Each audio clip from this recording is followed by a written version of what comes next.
Bonjour, je suis Chloé, médium clairvoyante et clairvoyante.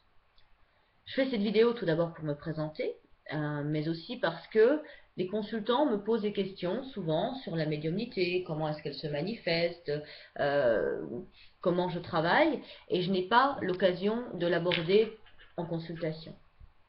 Donc, tout d'abord, le médium, c'est celui qui est au milieu. Bon, c'est la définition la plus basique du médium. Il est entre deux mondes, entre le monde terrestre, le monde des vivants, hein, et le monde spirituel. Il agit donc comme un messager, ou c'est un outil pour passer d'un monde à un autre. Le médium a aussi la faculté de changer son état de conscience très facilement, ce qui lui permet d'ailleurs de capter les messages qui viennent du monde spirituel. Vous pouvez trouver différentes sortes de médiums. Certains sont clairaudients, donc ils entendent. D'autres sont clairvoyants. D'autres encore agissent par le biais de l'écriture intuitive, mais encore toute manifestation artistique, que ce soit la sculpture, la peinture, la musique, etc., etc.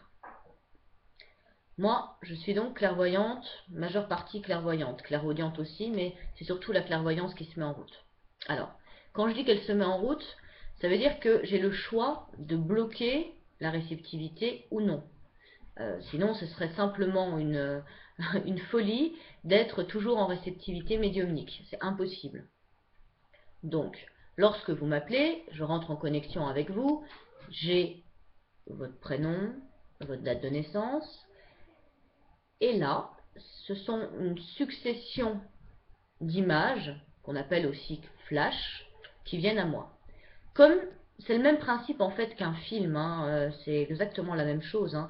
C'est un film qui se met en place au niveau du troisième œil, qu'on appelle aussi l'organe de réception, et ces images-là se succèdent à un rythme plus ou moins lent, avec des couleurs plus ou moins brillantes, plus ou moins ternes.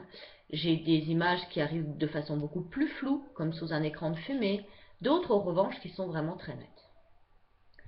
Ces images-là, c'est à moi de les décrypter pour pouvoir vous restituer un fil cohérent dans ces prédictions-là. On remarque aussi que quand on travaille sa médiumnité de plus en plus, il y a une sorte de lexique ou de dictionnaire euh, qui fait, qui laisse à penser en fait que chaque image a une signification bien précise et annonce un fait bien précis. Et on retrouve toujours les mêmes images qui annoncent les mêmes faits.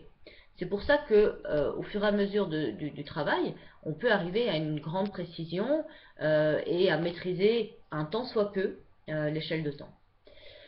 J'attire votre attention sur le fait que, comme je l'ai dit au début de cette vidéo, le médium n'est qu'un outil. Il n'est pas un guide, il n'est pas un gourou. Il doit simplement, lui, transmettre un message. C'est-à-dire qu'en aucun cas, il ne peut vous dicter une façon de faire ou doit vous imposer des règles dans votre quotidien. Voilà, la petite présentation est faite. J'espère que vous comprendrez un petit peu mieux comment ça fonctionne. J'ai le projet de faire d'autres vidéos sur des thèmes que vous pourriez me soumettre, donc n'hésitez pas et puis je vous dis à bientôt.